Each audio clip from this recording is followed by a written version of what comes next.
can tell it's Sunday morning because I didn't get enough sleep Saturday night. And because here I am again. These are my power rankings as of last night. So let's look at it.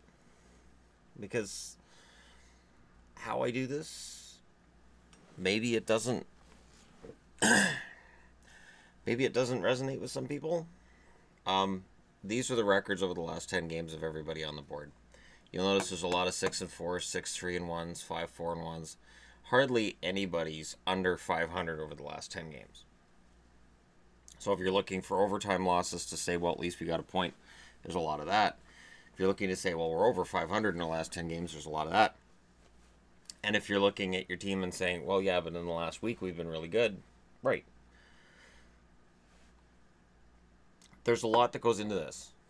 So I want to look at what tonight's games could potentially do to the standings. St. Louis is at Winnipeg. St. Louis is number 3. Winnipeg's number 8. All right.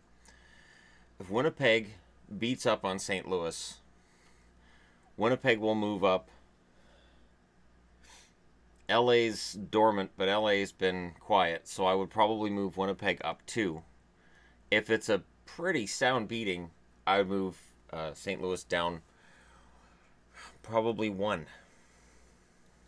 Couldn't justify putting them behind New Jersey yet. But Washington, absolutely, should they lose. If St. Louis were to win, Winnipeg were to lose, St. Louis would stay right where they are. Winnipeg would likely drop behind Vegas pending their result at home against Florida. If Vegas beats Florida, Vegas moves up 1 because Florida's down here. A win over Florida does not affect your rankings. A team that, is an example of that is Colorado. They have 4 wins in their last 10 games, and 2 of them were against Florida. So, therefore, a win against Florida will only move you 1 spot. A win, if you're down here and you beat a team up there, you could move up. But if you look at Arizona's record, 1-7-2, they'd likely only move up 1. They have to show more than one result. If one game is going to make such a huge swing, like for instance, Philly, before they went on this 6-game winning streak, they were down here. So a 6-game winning streak has taken Philly from 30th to 22nd. Because there's another part of this. It's not just what you do. Let's say Arizona beats Tampa. Let's just say Arizona beats Tampa, moves up to 30th, and then Florida gets killed by Ottawa. I could potentially justify moving Buffalo down, Florida down, and Arizona up there. And saying Arizona beat the best team in the league, Florida got killed by Ottawa. So that's what happens to the rankings. The way that this works is that strength of schedule matters. So teams that are doing really well against really kind of poor teams don't move up a lot in the rankings. Which is why Montreal wasn't moving up particularly quickly. Everybody mentions Boston. Says, well, you got Boston high up. Yeah, Boston beat Tampa. Boston's got road wins in New York against the Rangers and the Islanders. I could argue they should be ahead of the Rangers and the Islanders right now. But I don't. Due to losses they've also suffered in that same period of time. Due to the fact that they had to come back and beat Detroit. They were a minute away from losing in Detroit. I mean, I can look at it and say, well, yeah, but they won in overtime. Or I could say, well, they beat Detroit in overtime and just leave them exactly where they were, which is what happened. Everybody mentions Vegas. Shootout wins I treat as ties. So part of this record here, you're going to see a lot of shootout wins. Shootout wins skew results as far as I'm concerned. And they're treated the same as every other win, and they shouldn't be. I've had people ask me, do you think they should go to a new point system? And of course, the point system we all talk about is 3 points for regulation or overtime win, 2 points for a shootout win. Some people say overtime or shootout win, and 1 point for an overtime or shootout loss. I would absolutely be an advocate of that. The problem with that system from the NHL standpoint would be it would create a separation again in the standings, and they don't want that. They want every team to look like they're mathematically able to make the playoffs. By making a regulation win 3 points, you start stretching out which teams are actually playing really well and winning in regulation, and which ones are winning in overtime or shootouts. I think it's the best idea. I think it's the one that works. And I can't see the NHL ever going to it because, again, it'll cause some teams that are up at the top of the league right now to drop. Not a lot. But it'll also cause teams that look like they're close to the playoffs to drop. It'll stretch those point differences out. The other thing is, if you make it 3 points for a regulation win, points records become basically meaningless in the NHL. And by similar standard, I think that's why they'll never increase the size of the nets, and why they'll never make it so like a goal is more important than an assist or anything like that. They'll never make any major sweeping change that would just destroy the old record books. They might go to this eventually, but you'd need some kind of agreement between the owners on how this would help them. And I don't see how going to 3-2-1 would help the owners. I don't. And I'm sure the owners don't either, or else they would have done it a while ago. Minnesota's against Chicago tonight. Minnesota wins the game, or Chicago wins the game big time. You would see them drop, and because they beat Minnesota, they could move up by 3 points. Bam. If it's a shootout win, then I could see myself justifying moving Chicago over by virtue of saying I treated it as a tie, so I'm not going to drop Minnesota down past Pittsburgh. Pittsburgh hasn't looked particularly strong lately, but a tie for Chicago against Minnesota looks better than what Calgary's had lately for results.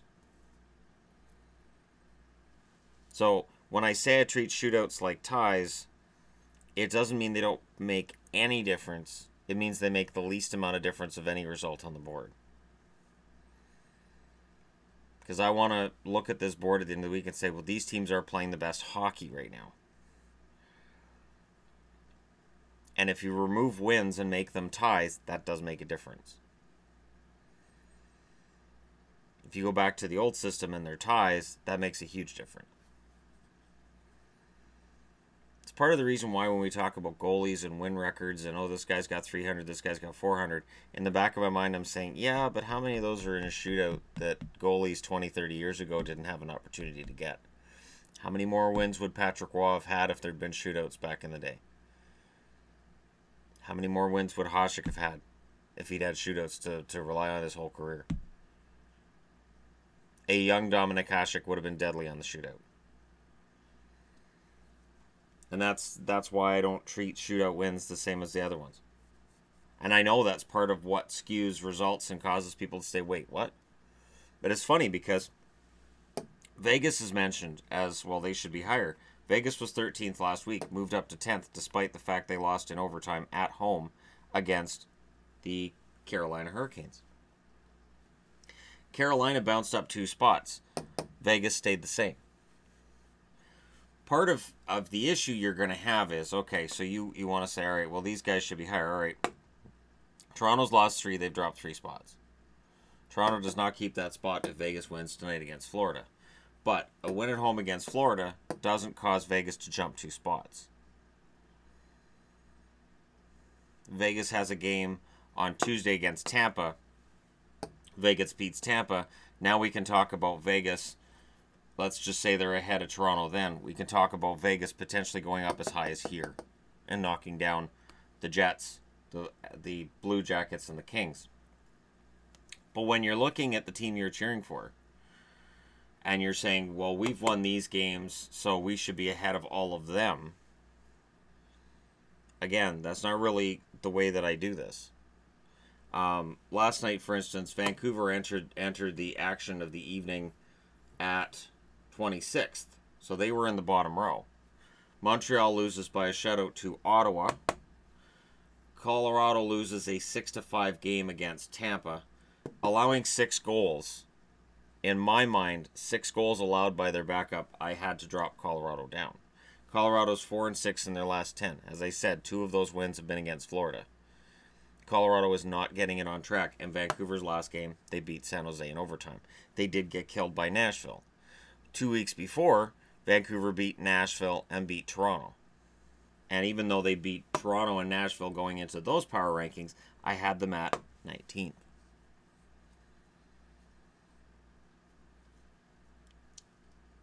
What other game do we have? Calgary and Vancouver. So Calgary's here, Vancouver's here.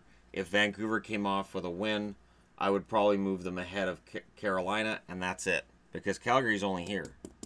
They're not there. And I'm not going to bump Vancouver past Philly or Anaheim or Edmonton. And if Calgary beats Vancouver, I would probably bump them past Pittsburgh, and that would be it. So that result, and if Vancouver loses to Calgary, they'll drop below Colorado. So to make a 1-point difference for both teams. But if it was a slaughter, if Calgary won like 8-0 or something like that, then I'd say, all right, I can't justify having them ahead of even Montreal right now. I look at the score. I look at where everybody is in the standings. I say to myself, all right, was this an overtime win? If it's an overtime win against a much better team, then, I may give them two spots. If it's an overtime win against a much lower ranked team, I may give them 1. I may not give them anything.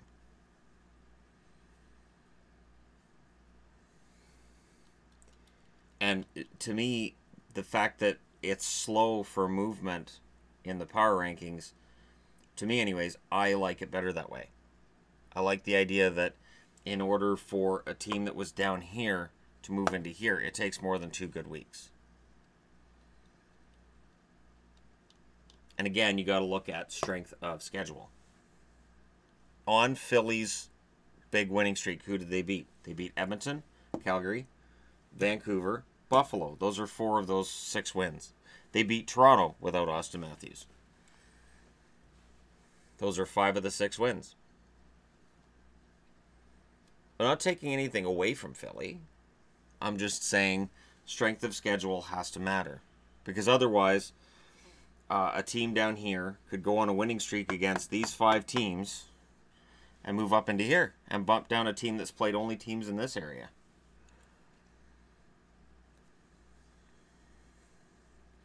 I don't care where teams are in the overall standings.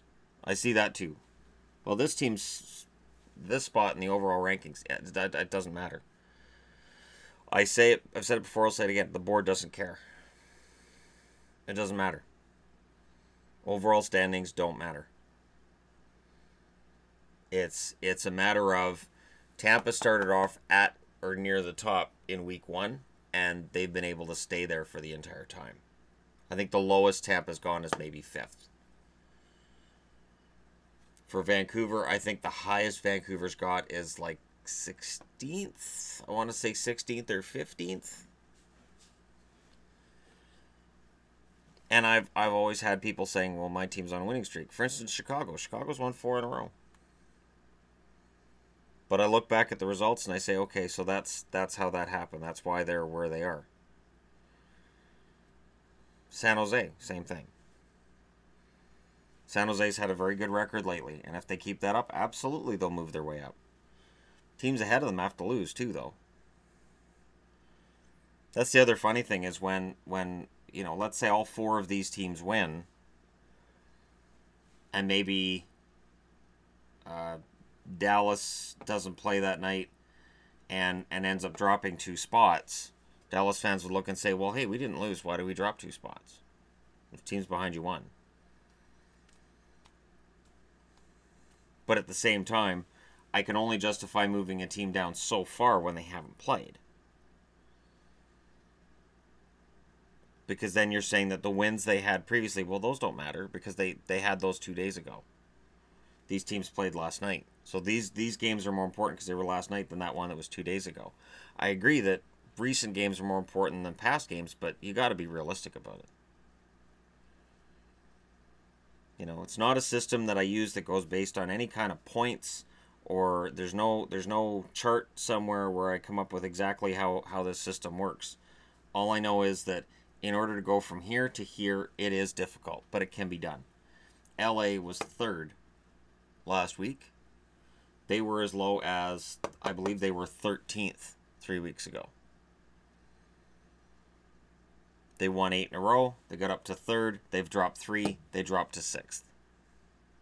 8-3 takes you from 13th to 6th. I'm fine with that. Absolutely fine with that. And I know it's 8-2-1. I realize one of those losses is in overtime. Hence the 3 wins, only knocking them down to here. And you have to look at who they beat. If Columbus beats New Jersey, that means more than if Philly beats Florida.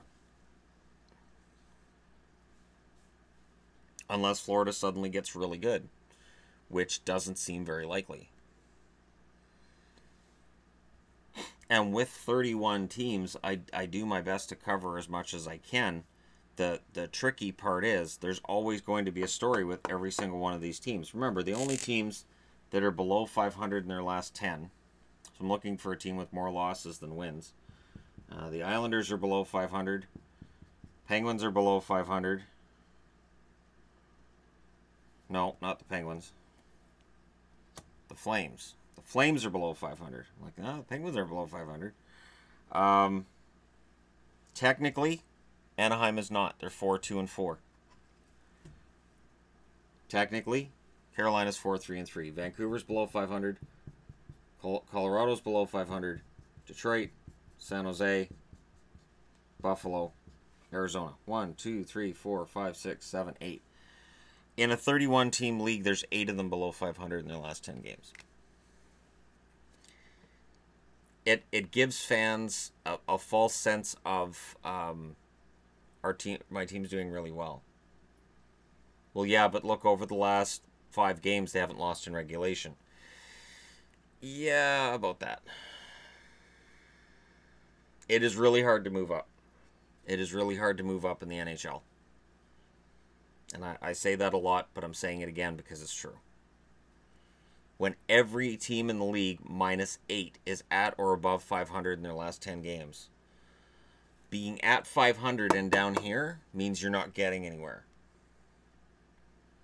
For instance, Montreal, you look and go, well, 6-3-1, that's good in their last 10 games. Yeah, Boston 6-3-1 in their last 10 too. Pittsburgh 6-4. Rangers are 6-3-1. Islanders are 4-5-1. So the Islanders have 9 points in the last 10 games. Montreal has 13. They've gained 4 points on the Islanders in their last 10 games. Toronto's 5-5. So they've gained 3 points on Toronto in about a month. It is not easy. And that's a good run. That's including a 5-game winning streak. 4-game winning streak for Chicago, but they're 5-3-2 in their last 10. So has Chicago made up any ground on anybody? Not really. They've made up 1 point on Dallas in 10 games. They've had the same amount of points as Minnesota, but Minnesota, that's 6-4, and they're 5-3-2.